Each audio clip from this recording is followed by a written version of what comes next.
वह मेरे होठों को भूखे की तरह चूम रहा था। मेरी सिसकी निकलने लगी। इतना लंबा सफर हमने तय किया। मेरा वजूद उसके अंदर कांप रहा था। वह प्यार से मुझे सहला रहा था। मेरे हर एक इंच को चूमने लगा। मैं जोर जोर से सांस लेने लगी।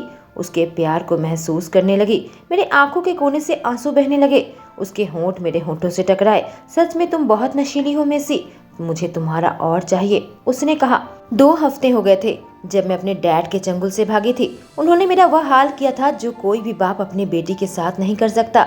अगर मेरे भाई ने मुझे भागने में मदद नहीं की होती तो शायद मैं अब इस दुनिया में नहीं रहती।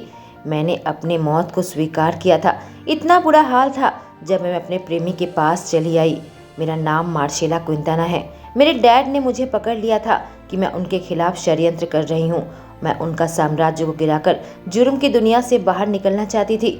मेरा भाई कैमरन, जो उनका उत्तराधिकार है, वह भी ऐसा ही चाहता था। हमारा दिल मासूम था।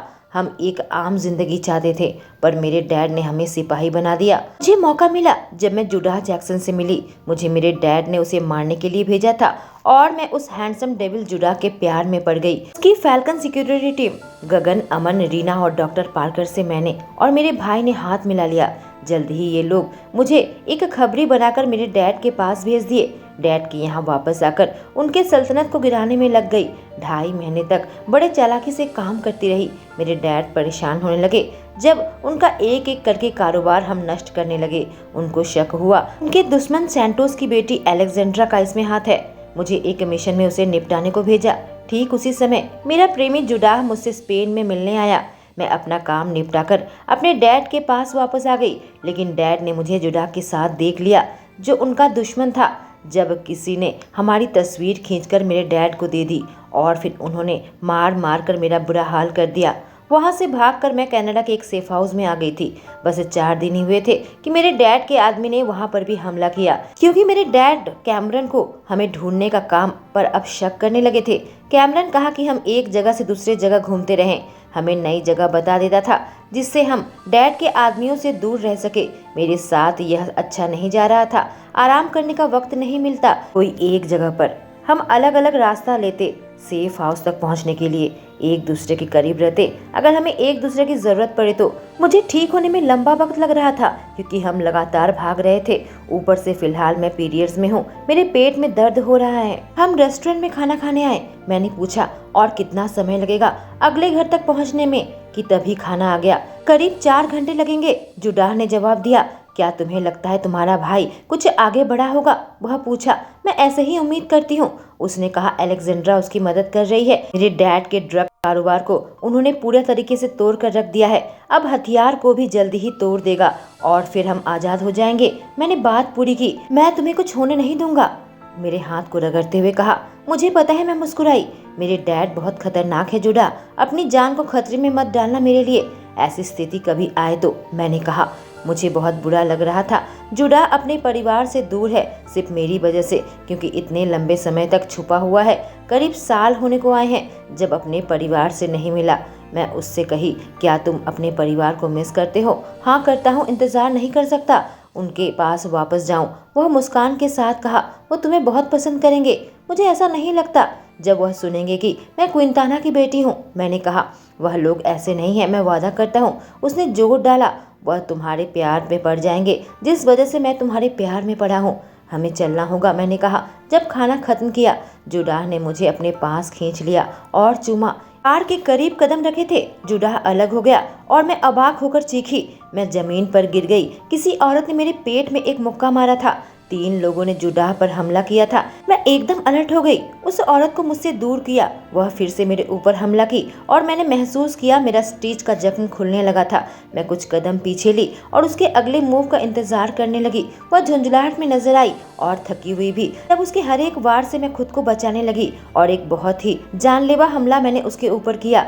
वह मेरे ऊपर सर पर मारने वाली थी। मैंने अपना छुरा निकाला और उसके साइड में हमला किया और फिर कई बार उसके थाई में घोंपा। वह जोर से चीखने लगी। मैं जुडा का नाम लेकर पुकारी। कार के अंदर जाओ, वह चीखा और 2 आदमियों का ध्यान रख रहा था। एक को पहले ही नीचे गिरा दिया था। वह मेरी ओर कार की चाबी फेंकी और मैंने कैच कर लिया। कार के अंदर आ गई, दरवाजा लॉक कर दिया। देखा तो मेरे जूते के नीचे से खून निकल रहा था। मेरा मोजा गीला हो गया था। मेरे स्टिचेस फिर से खुल गए थे। इस औरत की वजह से ठीक मेरे थाई के नीचे एक और जख्म लगा था। बहुत दर्द हो रहा था। रूखी तरीके से सांस ले रही थी। गाड़ी के बॉक्स से मैं फर्स्ट एड किट निकाली और मैं अपने पैंट को नीचे उतारने वाली थी। ठीक उसी वक्त देखा जुडाह आखिरी आदमी को बहुत जोर से सर पर मारा, इससे पहले कि वो कार की ओर भाग कर आता। दरवाजा खोलकर मैंने उसे चाबी पकड़ा दी। जल्दी से पार्किंग लॉट से कार को बाहर निकाला। मैं कहीं रुकूंगा, उसके बाद हम इलाज करेंगे। वो मेरी ओर देखकर कहा। मेरे नए जख्म को देखकर उसकी आंखों में मुझे दर्द नजर आया। नहीं, मत रुकना, मैं दांत दबाकर कही। हमारा पीछा किया जा रहा है। भगवान, वह चीखा। उन्हें पीछे करने में ध्यान दो। उसका मैं ध्यान रखूंगी, मैं सांस छोड़ते हुए कही। क्या इसमें स्टिच की जरूरत है? वह पूछा। नहीं, मैं बस पट्टी कर रही हूँ। कुछ स्टिच खुल गए हैं, मैं बड़बड़ाई। हम एक बार सेफ हाउस के पास पहुंचे, फिर स्टिच कर लेंगे। तब तक बस संभल कर रहो, वह कहा। नेशनल हाईवे में वह कार लेकर आया। मैं अपने जख्मों को साफ करने में ध्यान दे रही थी कि तभी एक कार आकर हमारे कार के साइड को टक्कर मारी। एक दर्दनाक चित्कार मेरे मुंह से निकली। मैं अपने जख्मों को और ज्यादा दबा कर रखने की कोशिश कर रही थी, जिससे खून को बंद करने में मैं इतनी देर तक लगी हुई थी वह दोबारा से बहने लगा था। मैं झुंझलाहट में थी। कार दोबारा से हमें धक्का देने ही वाली थी। तभी मैंने अपनी खिड़की को नीचे किया, इससे पहले कि जल्दी से ड्राइवर को शूट करती। उसके चेहरे पर कार अपनी काबू खो बैठी। बचे लोग कार को संभालने की कोशिश कर रहे थे, जिससे हमें थोड़ा वक्त मिला। गाड़ी तेज चलाओ, मैंने कहा जब मैं अपने पैर को कसकर पकड़े हुए थी। हाँ, मैं कोशिश कर रहा हूँ, वह कहा, जिससे मैं और गुस्सा होने लगी। अगर तुम इतने जिद नहीं दिखाए होते और मुझे गाड़ी चलाने देते तो अब तक हम उसे पीछे छोड़ दिए होते, मैंने जवाब दिया। फिर पीछे वाली खिड़की में देखी। कहीं झुक जाओ। क्या? वह कहा। अभी तुरंत झुको। और हमारे ऊपर गोली चलाई गई। कार की पिछली कांच में बिल्कुल उछल पड़ी जब एक दूसरी गोली मेरे साइड पर आकर लगी और कार की खिड़की की कांच में क्रैक हो गया। तुरंत अपने कमर में से अपनी बंदूक निकाली, खिड़की को नीचे किया, जुडाह की चित्कार को बिल्कुल अनदेखा किया और जोर से चलाओ, दूसरी एग्जिट लेना, मैंने कहा। इस बार आश्चर्य की बात थी कि उसने मेरी बात सुनी और गाड़ी की गति बढ़ा दी। हमने उनसे थोड़ी दूरी बनाई। मैं उन लोगों पर गोली चलाने लगी, उनके खिड़की के पास, इससे पहले कि उनके कार के टायर पर गोली चलाती। कंफ्यूज्ड हो गई जब एक दूसरा कार हमारे सामने आ गई। बारिश के बीच में मुझे रीना नजर आई। वह गोली चला रही थी, जिससे मैं मुस्कुराने लगी। मैं गोली चलाना जारी रखा, इस बात की परवाह नहीं की कि वह लोग मर जाएंगे, क्योंकि मैंने उन्हें पहचान लिया था, मेरे डैड के आदमी हैं। मैं गरजी जब एक गोली मेरे कान के सामने से गुजरी। मेरा कान बजने लगे। मुझे लगा कि जुडाह चिल्ला रहा है, पर आवाज बहुत धीमी आ रही थी। अपने बंदूक को दोबारा से लोड किया। आखिरी आदमी पर हमला की, सीधे उसके सर पर। उसकी कार अपने काबू खो बैठी और दूसरे कार से जाकर टकराई। मैं आराम से सीट पर बैठ गई। जब हम शहर में आ रहे थे, क्या तुम ठीक हो? मैं पूछी। हाँ, तुम पागल लड़की, वह जवाब दिया जब मेरे खुले पैर को देख रहा था। एहसास हुआ मैंने अपने स्वेट पैंट को उतार दिए हैं। अच्छी बात है तुमने मेरी बॉक्सर पहनी है, नहीं तो मैं अभी पागल हो जाता, वह कहा। मैं तुम्हारा फैन नहीं हूँ, पर जुडाह जूनियर को लगता है तुमने बहुत ही हॉट तरीके से हैंडल किया है। दूसरी ओर जुडाह जैक्सन तुम्हारी सुरक्षा की कुछ ज्यादा ही फिक्र करता है। क्यों ना आज रात गुस्से वाला प्यार करें, वह पूछा। मैंने कहा मैं पीरियड्स में हूँ, तो जवाब ना है। दर्द से कराहते हुए बिस्तर पर लेटी हुई थी। गिनती भूल गई हूँ। कितने सेफ हाउस हमने बदले हैं। घंटा पहले हम सेफ हाउस में आए और पार्कर मेरा इलाज किया। स्टिचेस को देखकर वह खुश नहीं था कि बार बार वह खुल रहा है, पर किया भी क्या जा सकता है जब हम भाग रहे हैं। डिनर के बाद अपने कमरे में आ गई थी, पर मुझे नींद नहीं आ रही थी, इतना दर्द हो रहा था। याद आने लगा जब मेरे डैड ने मार मार कर मेरा बुरा हाल कर दिया था। तब रोहित और मेरे भाई ने मेरा इलाज किया था। कितनी बार मेरा भाई मुझे चोटिल पाया। हमेशा मुझे खुश करने की कोशिश करता रहता है। मेरी आंखों से गर्म आंसू बहने लगे। मेरे दिल में बहुत दर्द हो रहा था। मैं अपने भाई को बहुत मिस करती हूँ। पता नहीं वो अभी सुरक्षित है या नहीं, मेरे डैड ने उसे चोट पहुँचाया है या नहीं। सिसक कर रो रही थी, तभी दरवाजा खुला। मुझे पता है जुडाह है। मुझे महसूस हुआ वो मेरे सामने आकर बैठा। मैं अपने आंसुओं को पोंछी। उसे देखकर कमजोर तरीके से मुस्कुराई। मैं उम्मीद करती हूँ कि सबको और धुमा नहीं कर रही। तुम रो रही हो, वह कहा। मुझे चुप कराने की कोशिश किया। रोना बंद करो, वह गरजा। मैंने उसे दूर झटक दिया। वह मेरे ऊपर चीखने लगा। जब बैलेंस खो बैठा, मैं दरवाजे की ओर भागने लगी कि उसने मुझे पकड़ लिया और अपने सीने के साथ चिपकाया। वह अपने हाथों से मेरे चेहरे को पकड़ा, इससे पहले कि अपने होंठ मेरे होंठों पर रखकर भूखे तरीके से मुझे चूमता। मैं गरजने लगी जब उसने किस को और गहरी कर दी। जुनून कम होने लगा जब हम सांस लेने के लिए अलग हटे। आई एम सॉरी हम दोनों एक साथ कहे और हमारी आंखें बड़ी बड़ी हो गई। हम हंसने लगे। दरअसल मैं भागते भागते बहुत झुंझलाहट में आ गया हूँ और सबसे अधिक मुझे गुस्सा आ रहा है कि मैं दर्द के वक्त तुम्हारी मदद नहीं कर पा रहा। तुम पर चिल्लाना नहीं चाहता था। मुझे माफ करना मेसी, वह कहा। मैं सर हिलाई जब उसने मेरे आंसुओं को दूर किया। मुझे भी माफ करना, सब चीज के लिए। मुझे भी ऐसा महसूस हो रहा है, पर मैं सराहना करती हूँ कि तुम मेरी इतनी केयर करते हो। मैं कही, फिर मुझे बताओ तुम्हें किस चीज की इतनी परेशानी हो रही है, वह पूछा। क्योंकि मैं खुद को बेकार महसूस कर रही हूँ। मेरे जख्म बार बार खुल रहे हैं। पार्कर को बार बार मेरी मदद करनी पड़ रही है। ऐसी स्थिति में मैं कोई मदद नहीं कर पा रही। तुम लोगों पर बोझ हूँ। पीरियड्स की वजह से मुझे दर्द हो रहा है, मैंने कहा। वह कहा, देखो मेसी, तुम हमारे ऊपर बोझ नहीं हो। तुमने हमारे टीम को अपने डैड की खबर दी कि वह जेल में सड़ेगा हमेशा हमेशा के लिए। एक बार हम उसे पूरी तरीके से नीचे गिरा दे। हेडक्वार्टर्स में रहकर बहुत मदद की थी। जो स्टिचेस खुलने को खुद पर इल्जाम लगा रही हो। तुम्हारे शरीर को आराम चाहिए जो तुम्हें नहीं मिल रहा। पार्कर डॉक्टर है, उसका यह काम है। चोट नहीं लगेगा तो उसका काम ही खत्म हो जाएगा, यह सोचो। वो मजाक करने लगा। तुम काफी अच्छे से उस अटैक को हैंडल किया। उसकी प्यारी प्यारी बातों से मेरी आंखें बंद होने लगी थी। थैंक यू जुडा। सवाल तुम्हारे पीरियड्स का। काश में मैं तुम्हारी मदद कर पाता। मुझे अपने करीब खींच लिया और मैं सपनों की दुनिया में खो गई जब वो हल्के हल्के मेरी त्वचा को चूम रहा था। 1 हफ्ते बाद गाइस 30 मिनट में हम यहाँ से निकलने वाले हैं, गगन ने हमें बुलाकर कहा। मैं और जुडा एक दूसरे को देखने लगे। इससे पहले कि गगन को देखते वह अपना फोन कॉफी टेबल पर रख दिया। मैंने तुम्हें स्पीकर में रखा है कैमरन, जब भी तुम तैयार हो, गगन कहा। डैड को पता लग गया है कि तुम लोग आयरलैंड में हो। एक टीम स्पेन से 1 घंटे पहले तुम्हारे पास भेजा है और वो खुद भी प्लेन में चढ़े हैं, कैमरन कहने लगा, जिससे मेरी आंखें चौड़ी हो गई। वक्त आ गया है कि तुम लोग मेसी को लो और यहाँ से बाहर चले जाओ ताकि क्विंटाना मुझ तक पहुँच सके, जोडाह ने कहा। मैं उसे कातिलाना दृष्टि से देखने लगी। अभी इतना प्रोटेक्टिव होने का वक्त नहीं है। मैं भी तुम्हारे साथ ही पकड़ी जाऊंगी, पसंद आए या नहीं, मैं कही। हम बहस करने लगे। जुडा कहा, ठीक है फिर योजना क्या है? जुडा, तुम उनके मुख्य टारगेट नहीं हो, ना ही अलेक्जेंड्रा है। उसे बस मार्सेला चाहिए। तुम लोग दूसरे सेफ हाउस में पहुंचो। टर्की में आखिरी बार होगा जब तुम भागोगे। वेनेजुएला के वक्त के हिसाब से कल शाम 6 बजे क्विंटाना एम्पायर एक अतीत बन जाएगा, कैमरन ने कहा। मेरे पास इतने सबूत इकट्ठे हो गए हैं कि डैड को हमेशा हमेशा के लिए जेल में रखा जाएगा।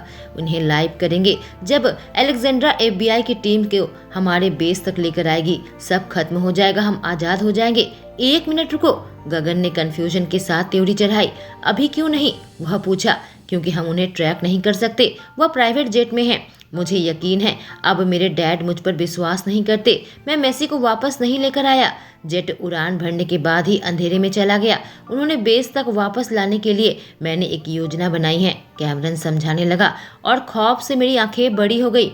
मेरे धोखे से उन्हें बहुत ज्यादा गुस्सा आ जाएगा और मेसी की परवाह नहीं रहेगी। फिलहाल के लिए वह सीधे मेरे पास आएंगे और मैं FBI के साथ उनका इंतजार करूंगा। कैमरन, क्या और कोई तरीका नहीं है? मैं जवाब दी जब मेरे दिल काफी जोर से सीने में धड़क रहा था कि यह बहुत खतरनाक है। हमारे पास टाइम नहीं है। मार्शेला, तुम्हें पता है, वो गहरी सांस के साथ कहा। मैं गगन को अगले सेफ हाउस का लोकेशन भेज रहा हूँ। जितनी जल्दी हो सके निकल जाओ। क्या मैं अपनी बहन से थोड़ी देर बात कर सकता हूँ? मेरे भाई ने पूछा। गगन का शुक्रिया अदा किया जब उसने मुझे अपना फोन दिया और सब लोग वहाँ से निकल गए। मैं तुम्हें नहीं खो सकती, मैंने कहा। तुम्हारे पास जुड़ा है मेसी, तुम ठीक रहोगी, उसने कहा। और एक बात माँ नहीं रही, उसने कहा। उसने बताया कि मेरी माँ को जब पता लग गया डैड उनके साथ धोखा कर रहे हैं, दोनों में बहस हुई और मेरे डैड ने माँ को मार दिया। कुछ विरोधी आंसू मेरे आंखों में बहने लगे। कुछ देर बात करके मैंने फ़ोन रख दिया। मैं कुछ देर बैठी रही, फिर अपने आंसुओं को पोंछ कर हटाई। अपने भाई की सुरक्षा के लिए मैं प्रार्थना की, इससे पहले कि गहरी सांस छोड़ती। तभी जुड़ा की आवाज़ आई, क्या तुम ठीक हो? मैंने कहा, बस मेरे भाई की फिक्र कर रही हूँ। वह मुझे अपने बाहों में खींच लिया। मैं मदद करूँगा कि फ़्लाइट में तुम्हें थोड़ी नींद आ जाए और हम स्नैक शेयर कर लेंगे, ठीक है ना? किसी ने मुझे नींद से जगाया जब मेरे गालों को चूमा। हम पहुंच गए हैं। मैं खिड़की से बाहर देखी। हम सेफ हाउस के ड्राइववे पर थे। गगन, रीना और अमन घर के अंदर जा रहे थे अपने हथियार के साथ। दर्द तो नहीं हो रहा मार्शेला? तुम्हारी पीठ कैसी है? पार्कर पूछा। हल्की हल्की हो रही है पीठ पर, अभी मैं हल्का दबाव नहीं डाल पा रही हूँ, मैंने कहा। जल्दी दर्द गायब हो जाएगा, मैं तुम्हें कल चेक करूंगा, उसने कहा। ठीक है। मैं चौंक उठी जब कार की खिड़की की कांच टूटकर बिखर गए। जुडाह मुझे कसकर पकड़ कर रखा था जब मैं बाहर देख रही थी। अमन किसी के साथ लड़ रहा था। उधर देखा तो कई सारी कार आसपास नजर आई। लोग हमें चारों तरफ से घेर रखे थे। लोगों की भीड़ लगी हुई थी। क्या चल रहा है? पार्कर चिल्लाया। मेसी, तुम कितने विश्वास के साथ कह सकती हो कि कैमरन यह सब कुछ नहीं सजाया? जुडाह मुझसे पूछा। 100% वह ऐसा नहीं करेगा, मैंने कहा और अपने बंदूक की सेफ्टी ऑफ कर दी। मतलब क्विंटाना को पता था कि हम इस ओर आ रहे हैं, जुडाह कहा। इन लोगों से कैसे लड़ सकते हैं? यह हमसे कहीं ज्यादा है संख्या में, पार्कर ने कहा। छुपने की कोई जगह नहीं है, मैं बड़बड़ाई। निकलना पड़ेगा इससे पहले कि वह हमें खींच कर निकाले। हम कार से बाहर निकले। देखा तो रीना किसी आदमी को नीचे गिरा रही थी। तुम लोगों को क्या चाहिए? गगन ने कहा। मार्शेला, हमें जिंदा चाहिए, इसे हमारे हवाले कर दो। रक्तपात की कोई जरूरत नहीं है, वह आदमी नखड़े की मुस्कान देते हुए कहा। फिर चारों ओर आदमी को देखकर कहा, तुम जुडाह की सिक्योरिटी हो, मार्शेला के नहीं। इसे हमारे साथ आने दो। क्विंटाना को अब जैक्सन की कोई परवाह नहीं है, हम दोनों का ही फायदा है। मेरे चेहरे पर बड़ी सी मुस्कान आई जब गगन उसके पैर पर गोली चलाई। एक ही तरीका है कि तुम मार्शेला को यहाँ से लेकर जा सको, मेरे मृत शरीर के ऊपर से, गगन ने कहा। मुझे पता था तुम मुझे पसंद करते हो, जबकि ऊपर से इतना ठंडा दिल दिखाते हो। गगन, मैं कही, पकड़ो इन लोगों को। वह आदमी गरजने लगा और उनके आने की गति से धरती कांपने लगी। मैं तुरंत लड़ाई के मोड में आ गई। मैं उन लोगों पर गोली चला रही थी जो भी हमारे करीब आ रहा था, अपनी टीम और जुडाह को छोड़कर। हम सब जानते थे कि हम एक हारी हुई बाजी खेल रहे हैं। वो लोग बहुत ज्यादा थे और हम बस 6 लोग थे, पर सब निर्दयी तरीके से लड़ने लगे। मेरा शरीर बहुत दुख रहा था। झुक जाओ, जुडाह चिल्लाया। मैं उसकी बात सुनी। एक आदमी मेरे ऊपर आ रहा था। मैंने अपने बूट से उसके चेहरे पर मारा। आदमी दर्द से कराह रहा था। देखा टीम लड़ रही थी, लोग हम तक आ रहे थे। मैंने देखा अमन मुझसे कह रहा था कि गाड़ी को तक जाने। मेरी आंखें चौड़ी हो गई। इससे पहले कि मैं अपना सर हिलाती और जुडाह के हाथ पकड़ती, कार तक जाना होगा, मैं जोर से चिल्लाई। टीम हमारे सामने आकर उनका रास्ता रोक रही थी। हम पहुंच गए थे कि जुडाह जोर से चिल्लाया। जो आदमी वहां खड़ा था उसने एक छुरी उसके पीठ पर मार दी। मैंने उस आदमी के पीठ पर गोली चलाई और घुटनों पर। इससे पहले कि जुडाह के सामने आती, जल्दी से वो छुरा उसके पीठ से निकाला, कपड़े से बांध दिया ताकि खून बहना बंद हो। तभी किसी ने पीछे से मेरे बाल पकड़कर खींचा। जुडाह मेरा हाथ पकड़ा था कि मुझे रोक सके। मैं उसे गोली मार दूंगा, वह आदमी गरजा। जुडाह के दिल पर उसने निशाना साधा। नहीं, ऐसा मत करना, मैं तुम्हारे साथ जाऊंगी, मैंने कहा। तुम यह क्या कह रही हो? जुडाह चिल्लाया। हमारी संख्या बहुत कम है, मैं गुस्से से चिल्लाई। लड़कर कोई फायदा नहीं होने वाला, हम नहीं जीतने वाले। मेसी, ऐसा करने की हिम्मत मत करना, जुडाह चिल्लाया। मैं चिल्लाने लगी जब वह दोनों एक दूसरे पर गोली चलाए और मैं जुडाह की ओर भागी। मुझे पकड़ लिया गया। इससे पहले कि मैं उस तक पहुंच पाती, आदमी बंदूक मेरे सर पर रख दिया। इससे पहले कि चीख कर सबको रुकने को कहता, मैं जुडाह को देखी। मुझे राहत मिली जब देखा गोली बस उसके हाथ से छूकर गुजरी थी। इसे जिंदा चाहते हो, नहीं चाहते क्या? वो आदमी चीखा। वह आदमी हमें एक घर के अंदर लेकर आया।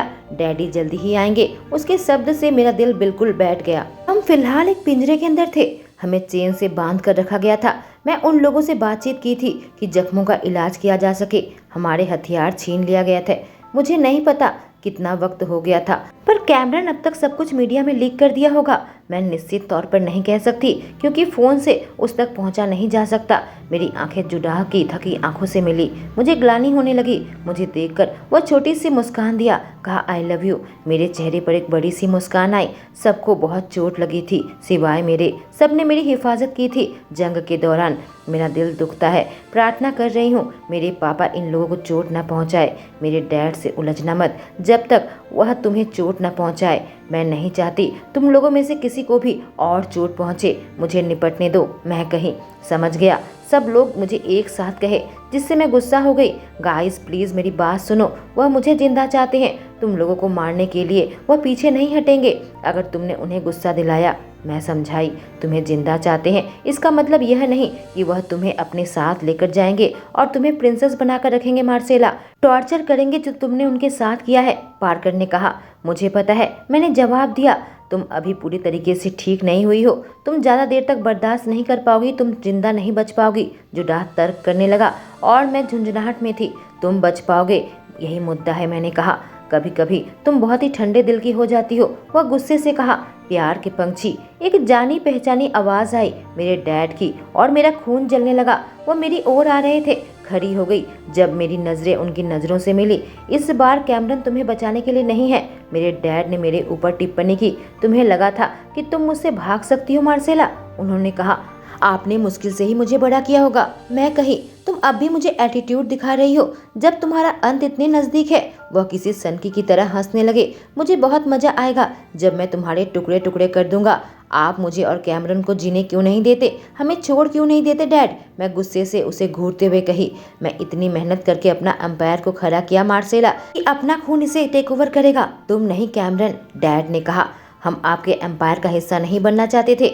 आप लोगों की जिंदगी खराब करते हो। आपने हमें सिपाही बना दिया। मैंने कहा मुझे मार दीजिए, लड़के को निकाल कर लाओ, मेरे डैड ने कहा और मैं घबरा गई। प्लीज डैड, उसे कुछ नुकसान मत पहुंचाइए। मैं भीख मांगने लगी। मैंने आपको धोखा दिया। दरअसल वो आपके साथ विरोध नहीं करना चाहती थी। मैंने उसे मनाया। जुडा मेरे डैड को उल्टी सीधी बातें बोलकर गुस्सा दिलाते जा रहा था। दोनों के बीच में बहस छिड़ गई। इससे पहले कि डैड गुस्से से उसके ऊपर हमला करना शुरू कर देते, जुडा वापस से लड़ रहा था। एक दूसरे पर काफी खतरनाक पंच जमा रहे थे। मैं पैनिक करने लगी जब उनके सामने खड़े आदमी जुडा को पकड़ लिया ताकि मेरे पापा उसे अच्छे से मार सके। मेरी आंखों से गर्म आंसू बहने लगे जब खुद को इतना कमजोर महसूस कर रही थी। कैमरन तुम कहाँ हो, जल्दी से आओ। तभी एक आदमी आया। डॉन डॉन, हमें यहाँ से जाना होगा। कैमरन यहाँ पर है, FBI ने इस जगह को रेड मारा है, आदमी ने कहा। क्या? मेरे डैड बिल्कुल पागल होने लगे। लोग बहुत ज्यादा है, चलिए यहाँ से। डैड खिड़की के पास गए कंफर्म करने के लिए। जब कैमरन कमरे के अंदर आया और मुस्कुराने लगी जब हमारी नजरें मिली और वह बदले में अपना सर हिलाया। मैं सही था कि तुम पर शक कर रहा था, डैड भाई से कहे। सब खत्म हो गया है। आपके सारे कारोबार को मिट्टी में मिला दिया गया है। आप जेल में सड़ोगे। सब कुछ मीडिया में लीक कर दिया गया है। सब लोग आपको जानते हैं। आपके छुपने की कोई जगह नहीं है। हार मान लीजिए और मेरे साथ चलिए। आपका वक्त खत्म हो गया है, भाई कहा। ऐसा कैसे कर सकते हो? डैड चिल्लाने लगे। सब कुछ खराब कर दिया सिर्फ मार्शेला के लिए। सब कुछ तुम्हें ही मिलने वाला था। तुम एक राजा बन जाते कैमरन, मेरे डैड ने कहा। मैं कभी राजा नहीं बनना चाहता था डैड, कभी टेक ओवर नहीं करना चाहता था। वह सांस छोड़कर कहा। मैं एक आम जिंदगी जीना चाहता था, अपनी बहन के साथ एक मामूली नौकरी करना चाहता था। मेरे डैड ने बंदूक निकाली और कैमरन के सीने में गोली मार दी। मेरे भाई जमीन पर गिरा इससे पहले कि मेरे पापा कमरे से बाहर चले जाते। और टीम मदद के लिए चिल्लाने लगे इससे पहले कि FBI एजेंट कमरे के अंदर आते। मैं तुरंत दौड़कर अपने भाई के पास आई। अबाक रह गई जब वह आराम से बैठ गया जैसे कि उसे कुछ हुआ ही ना हो। जब वह अपने जैकेट को उतार फेंका, मैंने देखा उसके अंदर वह बुलेट प्रूफ जैकेट पहना हुआ था। मैं रोते हुए अपने भाई को कसकर पकड़ी हुई थी।